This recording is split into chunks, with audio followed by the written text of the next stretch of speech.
Hey everyone, welcome back to Beyond the Bar podcast. I'm your host, Anissa Tova. And today we are getting into the music world with the incredibly talented Roberta Lee.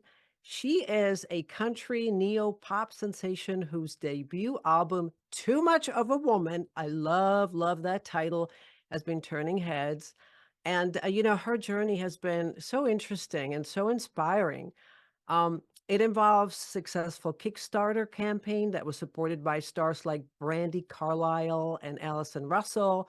Her music has caught the eye of major outlets, like we're talking Rolling Stones Songs You Need to Know, to the American Songwriter and the Nashville scene, all while being celebrated as an artist to watch.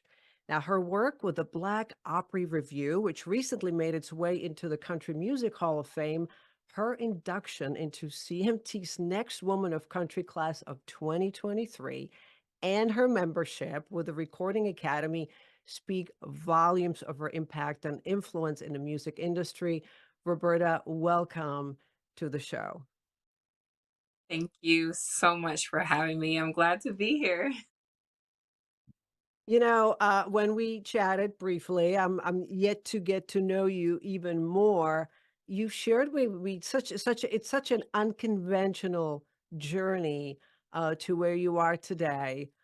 You have come a long way from Hampton Roads. So tell me your story and also what sparked your love for music. Well, I feel like I've been in love with music for as long as I could remember. My mother, we grew up, she had the old school jams playing on the radio, gospel, jazz. And then my two older sisters, were just on two completely ends of the spectrum when it came to music that they loved, with one sister introducing me to the likes of Alanis Morissette and Cheryl Crow and Jewel, and then another sister introducing me to the likes of Tupac and Foxy Brown and, hip Wow. hop. And then I was a 90s kid. So I had just this huge influence and love for music, and I dabbled in it as a child, dabbled in it as a teenager, but I never really knew and had an understanding of what it would be like to have a career in music. And so after a while, I started to learn how to write songs myself. And when I would share them with people, they'd share with me how catchy they were and how much they loved them. And so I knew I was onto something in that lane, but I was afraid. I did not know what a world in music would look like, right? They kind of give us a very straight and narrow path. You go to college, you get your degree, you get a job, you work 9 to 5, you get married, you have kids, you do all of this, and then, you die. That's just Yeah. that, they kind of give us a very cookie cutter version of life. And there was not a lot of expression as to what life could look like in the creative space. And it wasn't until I realized that songwriting and music was just something I always found myself doing, that I decided to kind of take that leap and give it a shot to see what the world of music would actually look like. So that is that's kind of my story in a nutshell. Well, that's a very, small nutshell, and that's a very big leap. So for these aspiring artists out there, could you share how did you transition from, I think there may be something here, and maybe there's something enough for me to try and maybe turn a career out of it, see sort of what sticks. How did that happen? Well, first of all, my husband, who I was telling you about earlier, but he was a huge factor in support for that. It was around 2019, 2020 when I really started to like kind of get anxious about diving into music and worried that life would pass me by if I didn't give it a chance. And there was nothing like 2020's pandemic to sit there and let you know Yes, life is short. You yes. might want to give it a shot. You might want to kind of take a bet on yourself. And so it was around that time period where I was like, man, I think it's time for me to just go for it. And so we put our heads together and decided to make a plan. And we said, okay, we're going to get out of debt. We're going to get ourselves together financially. We're going to set some goals and we're going to set ourselves up. So that way I could step away from teaching full time and be able to dive into music without having to worry about making money so quickly, you know. And that can really be a trap for a lot of rising artists, is that, man, you have bills to pay, you got Yeah. things to do, like you have life to live, and your artistry, when you don't have the space to grow and you have to really determine on your artistry making you a quick buck, it kind of it could be very deflating very quickly. So we set ourselves up to where financially we were straight. He takes the reins as far as bringing in the income. We were working at the same time together, and so when we just worked really hard and got ourselves out of debt, it was a lot easier for me to back away from working full time, and we had a lot more breathing room. And it gave me the space to just enjoy doing music. Just enjoy it, just figure it out. It gave me the space to make mistakes. It gave me the space to just kind of be a little clumsy when it came to walking Yeah. in this space for the first time. And so being in that space financially, having a plan, working together with a spouse or family and people who are supportive and who love you, and executing that plan is what enabled me to finally walk in as a full-time artist and grow in that space. See, so you combined, um, sort of the determination and your passion, but then with a plan, and I think that's what's holding a lot of people back, right? There are many, um, entrepreneurs who had made it and they're saying, look, just do it, go after it. But it's not as easy when you have debt, you have bills and responsibilities. So take the first step. I love what you are, how you breaking this down and saying, you know what? We rolled out a plan. I had to take the initial step. I fumbled. So it was maybe a little messy, pick myself up and look where you are today. So that's so inspiring. Um, let's talk about your first album. I mean, that's a huge deal. And I think you said you managed to do it with the Kickstarter campaign. What was it like turning to crowdfunding? And I mean, how cool was it getting noticed by stars like Brandi Carlile and Allison Russell?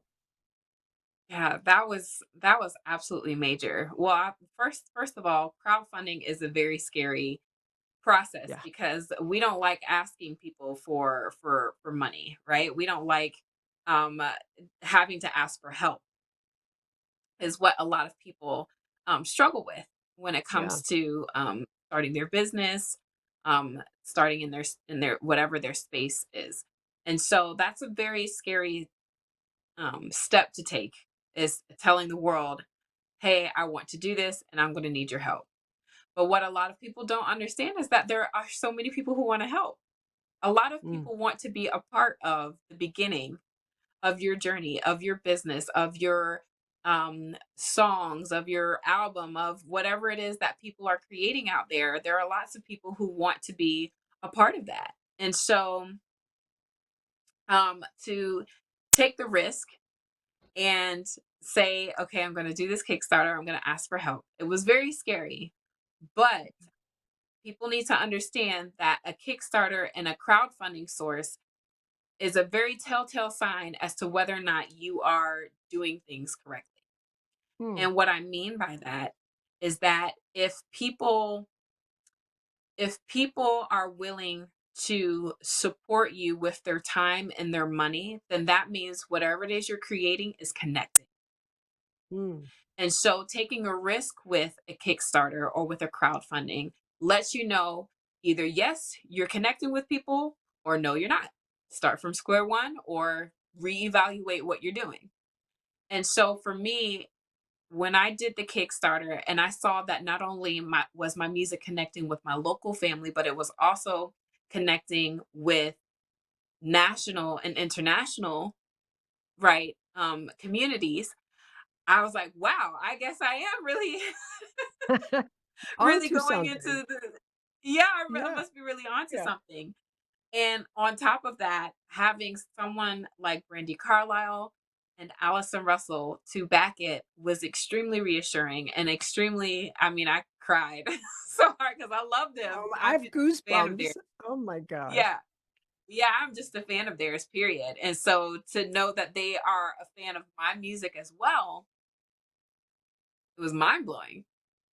And Yeah. so that was reassuring that I have local support at home, my hometown, and then also the support is finding its way across state lines, across country, across borders. And so I knew and I had the confidence to say, okay, when I release this album, there are going to be at least 316 people who are ready to hear it. And that's all I needed to know.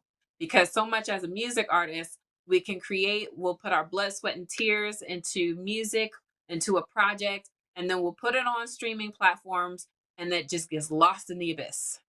And it's just, right? It just gets I gets know. overwhelmed by all everyone else that's releasing music, right? But with Mm. crowdfunding and with doing something like Kickstarter, I knew for certain that there were X amount of people who were right there ready to hear that record. And that's what you want. You want people to hear it. You want people to connect with it. You want people to love it, not just cross your fingers and hope, right? That you put it out there and that someone's going to catch it. That's one thing. It's another thing to genuinely connect with people and make it happen. And so that was a stretch, which is good when it comes to business and any outlet that we're a part of is stretching ourselves, taking a risk, but also the importance that if failure was the turnout, then taking the lesson and saying, okay, I need to connect with people more. I need to make Mm. deeper connections. I need to work with people and really develop a community so I could support and not just have the numbers and the noise, but also translating that to actual real people. Yeah, this sounds like such a smart business plan. As an entrepreneur myself, I can really appreciate that. Just with just about any craft, instead of just throwing yourself blind into a venture, is testing it out, and this definitely was it for you. And you had captive audience, so it was a great way to get a feedback and then just keep trying it and trying it. Wow, what a way to just sort of get literally kickstarted. Too Much of a Woman and its message. I mean, when I read it, I'm like, I have to meet this person. This is incredible. It's just this album's title. It just packs so much punch. What's the story behind it, and what do you hope people feel when they listen to your songs? Too Much of a Woman is a culmination of all these experiences that I think most women have had in their first 20 to 30 years of life, where we're told that the world is we're told that we have opportunities. And I remember being in school and saying, yeah, you can be a leader, and yes, you can do whatever you put your mind to, right? We hear that Yeah, fluff, but then yeah. we start to live. It's a We fluff, start yeah. to live I love it. in Yes. reality, Yeah. and we start to find ourselves in circumstances and relationships and different things where we're like, oh my God, like what is what is the Yeah, problem what's here? this? And you find yourself being a leader, and someone has a problem with that, and you find yourself being assertive and knowing what you want, or knowing your stuff, knowing your info and your facts, and people still second guess you because of the way you look, or and we start to just pick up these pieces along the way of these experiences as women. And for me, that album was just a my way of kind of collecting all of those subconscious experiences and putting them on a record and showing what it's like for um that young girl to have those Mm, experiences, but ultimately come out at the end, where she can be fully and unapologetically herself, right? Because yeah, for years, our vulnerability as women has been used to as a weapon against us, as if there's something wrong with us because we're more emotionally in tune, for example.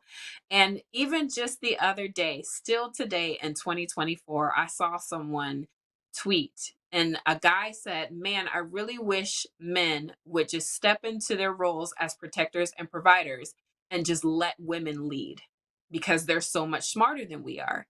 And in Well, that, underneath that post, and that someone commented and said, "You mean to tell me you think we should let these over emotional people lead?" And I'm like, "In 2024, it is still."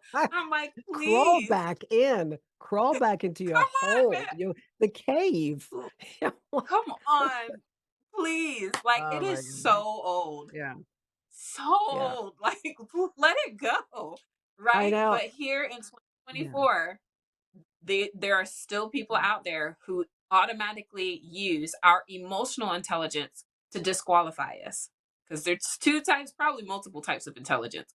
But if we were to talk about two, you have logic. You have people who are very logical, and A yeah, plus B equals C, and they can map all that, but they're emotionally stupid. yeah, They don't know how to connect with people. They don't know how to make friends, or something as basic as communicate.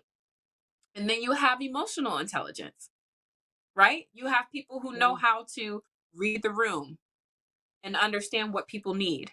And that is why when women are CEOs, they're yeah, exceeding expectations, right? And so both of those things can be true. Logic is very important, and also emotional intelligence is extremely important. But for years, our emotions have been used as a weapon against us. And Too Much of a Woman, the album, is to demonstrate that range of emotion and to let the listener know you will respect me either way. Yes, I can be too much of a woman. I can sit at a boardroom and I can handle business. And I am yeah, also a mother who likes to cook dinner, and I will love to put on old school records. And me and my husband, who respects the strong woman that I am, we can sit down with a glass of wine and enjoy ourselves. And right, those things yeah. are both true. You will have Girl Trip, right? One of my favorite songs off the record, where I will get together with friends, we'll go travel, we will have fun and wild out and have a grand old time. And at the same You time, have it all. I Yeah. will also stay at home and Ah, enjoy that you can too. have it all. It That can is, be whatever we can you want have it it to all, be. Yeah. Yeah, no, I mean, whatever we want it to be. that is so perceptive, you know what? And you can apply it to men. If you flip it around is, when you have a men were essentially discouraged from expressing emotions as well, because you were not masculine enough. And so, there is that side of it too, is just let a human be human. And, and to me, just break out of a stereotype. And I think outside of the logic, and we talked about also the emotional intelligence, I look at having sort of the spiritual intelligence, is that not taking everything so personally, right? Just noticing if something is hitting your stuff, just noticing it and not necessarily responding or overreacting, to sort of maintaining that balance. But yeah, why not be it all? I'm teaching it, to my 24-year-old daughter, same thing.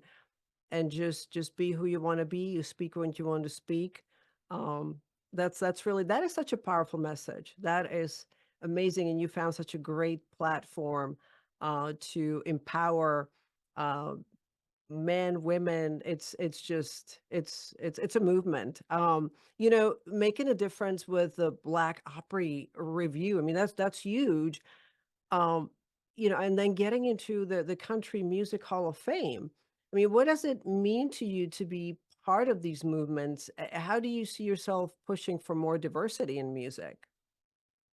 Absolutely. Well, it's been an absolute honor to be a part of this movement and this conversation with Black Opry, and even with CMT's Next Women of Country. Like, that's a conversation and a push that's happening because women are marginalized in general, right? And for example, in country music, sidelined, and they only play so many right on the radio, and then you start to add on those intersectionalities. Okay, well, if women are only getting 15% of airplay, well, then Black women are only getting like 0.1%, right? And then just the list just keeps going on and on. And so we know, especially as a demographic, as women, we haven't gotten anything that we haven't had to demand for. We haven't had to Mm, push for. We haven't had to fight for, right? There was no, yeah, they weren't trying to, I mean, just years ago, we couldn't even have our own bank account. They weren't trying to give us that. We had to demand for it. We had to push and we had to ask, right? We had to push and ask yeah, and demand for the right to vote. We had all of those things. None of those things came without us fighting for it, right? And so the same yes, thing when it yeah, comes to this conversation in country music, the diversity in country music, women's representation in music, and not only just on the front lines, but also when it comes to executive positions and labels and the business side of music. There's a lack of representation there. And in the same way, we can't, nothing's ever been given to us because somebody felt it out of the goodness of their heart. They were like, "Oh, this is just the right thing to do." No, we got to get in there. We got to yeah, cause a ruckus. We have to cause a little bit of a fight, and we have to keep pushing in order to get what we want and what we deserve at the table. And so it truly is, mind blowing to say the least, to look at where I was back in 2019. I was teaching full time. I loved my job, but my spirit was having a panic attack because I just knew that there was something more that I wanted to be a part of. So to go from 2019 and to see all that's transpired with the Black Opry, with CMT's Next Women of Country, with Country Music Hall of Fame, it is completely mind blowing. But it also tells the listener that is very possible and that you have to enter when you decide. I'm a mm, firm believer that making a firm decision is what sets off the catalyst for the great things that can happen. Make a firm decision and then give mm, yourself a time frame. Give yourself some. I said to myself when I resigned from teaching, I said, okay, I'm going to resign and let's see what happens in 5 years. Right? Because yeah, that's business. yes, Most business, right? Business, it takes exactly, about 5 years to become profitable. It takes 5 years to see, right? You yes, got to trial and error and see if you're reaching yes, your target audience, right? So when you make a yes. decision to pursue your dream, give yourself a time frame and then let it and just relax. Right? And just Just let it ride. let it unfold, yes. Yeah. That's smart. That again, that's such a great, business-like move. Many artists and, really people, again, just kind of tying it back to the business analogy, just get excited about something, have passion, but really not unsure how to execute it. And I think it makes it more realistic, and also you would think that it hurts less if you do have a plan, but you're allowing yourself a sort of a room to, to fall, to test it out, and you're not all in and lose everything. And then, so it's kind of like it's one extreme to another. So that's really smart way of doing that. We know well, music journey's not always smooth. Can you share a tough time that you faced and how you got through it? Yeah, absolutely. Well, I mean, I feel like the entire journey is full of roller coasters. I think that Mm, one of the tougher times would be the time that I really had to strengthen myself mentally. mm, And it's interesting because our minds can play tricks on us. Like everything could be going perfect, and at some point, you will still convince yourself that you're like, "Am I doing enough?" Right? yeah. And so I would have to say that it was really that 2019 to 2021 period that was really the hardest, because you can feel that something's coming, but we had um some challenges that we had to overcome as a family, right? So not only, in the beginning of this I talked about, okay, we got our finances right, then we also had to get our mental, spiritual, and emotional health right. Those things are just as important. Someone asked me the other day, they're like, man, you guys, your family seems really busy. You guys doing all that kind of stuff. And I'm like, I feel like now, and we've kind of always been, but we have always been um emotionally light. Like there's not a lot of emotional weight and Mm, chaos in our home. and because like the home is in order and the kids are well behaved and they do well in school, and they come home and we probably laugh more than we cry. We're always giggling about something. My kids love the arts. They spent yesterday creating. My daughter made a movie. my Oh, my son's wow. designing, roller coasters on his little video game. He's and That's like cool. it's very the emotional burden isn't very heavy right now, and so Mm, that also has freed up the ability to enjoy our pursuits. But I will have to say that in the time frame of 2019 to 2020 to 2021 is where we had to do the work in all of those spaces. We got the finances right, we got the mental health right, we got the right. We were really going in and making sure that everything was aligned before I took that step of faith, and I dove out, and I feel like that is the reason why since 2021 and on, it's been such a smooth ride because we made sure we ironed out all the wrinkles before we even got the party started. that's important. Yeah, to have that grounding. That's, you said it. If you have that house in order, the support, family, friends, you can do wonders. It sounds like you have a great partner in your husband. It's, the world is your oyster, so to speak.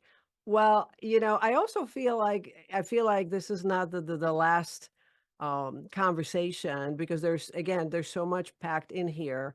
And I feel like we could even turn it into like an entrepreneurial class chats and there's just so much more. Lastly, so, with when the stage lights go off, what's the life like for you? What's your chill time and how do you keep your feet on the ground as your star rises, so to speak? Man, as when the lights go off on stage, I certainly love getting into a really good book. Yeah. So, a nice psychological thriller is some of my favorites. Oh, And just enjoy being at home because I know once we hit the green light, once we hit go, once I get on the road, it's go time, right? So whenever yeah. I'm off, I enjoy being off. We read the books and we take the walks, and I find a new recipe to cook, get some of this organized here, give away some clothes the kids outgrew there, um, team up with my husband because we're a big team. So he's my road manager. He helps me with merch. He helps me with a lot of things when it comes to music. So when music is off for me, it's my turn to go and support him in his endeavors. Whereas he is writing his first book, he's in mental health, Mm. and we're bouncing ideas, and we're developing support and what that will look like in his life. And then the kids, they have their after school programs, and so we're just enjoying life. And one of the things that I use to stay grounded while on this pursuit is to make sure I stay connected to my community. I teach children songwriting. I have the opportunity to teach after school program and teach the little ones how to write songs. I do, open mics in my area. I don't think anyone should ever be too big to keep doing open mics for their local community. And I try to support rising artists that are coming up as well. And so that's the way I keep myself grounded, and it feels so much better that way. By giving, you sharing yourself Giving. and giving. Yeah, that's so beautiful. Wow, this has been truly inspiring to hear about your journey, your music, passion, and how everything is coming together. And I know you have a phenomenal road ahead of you, and I cannot wait to watch it unfold even more. And so, thank you so much for sharing your story and your voice with us today. Thank you. Thank you so much for having me on your show. I truly enjoy myself. And to our viewers and listeners, to dive deeper into Roberta Lee's music and story, you can click on her bio link below. And do not forget to hit that subscribe button on our YouTube channel, Beyond the Bar Podcast.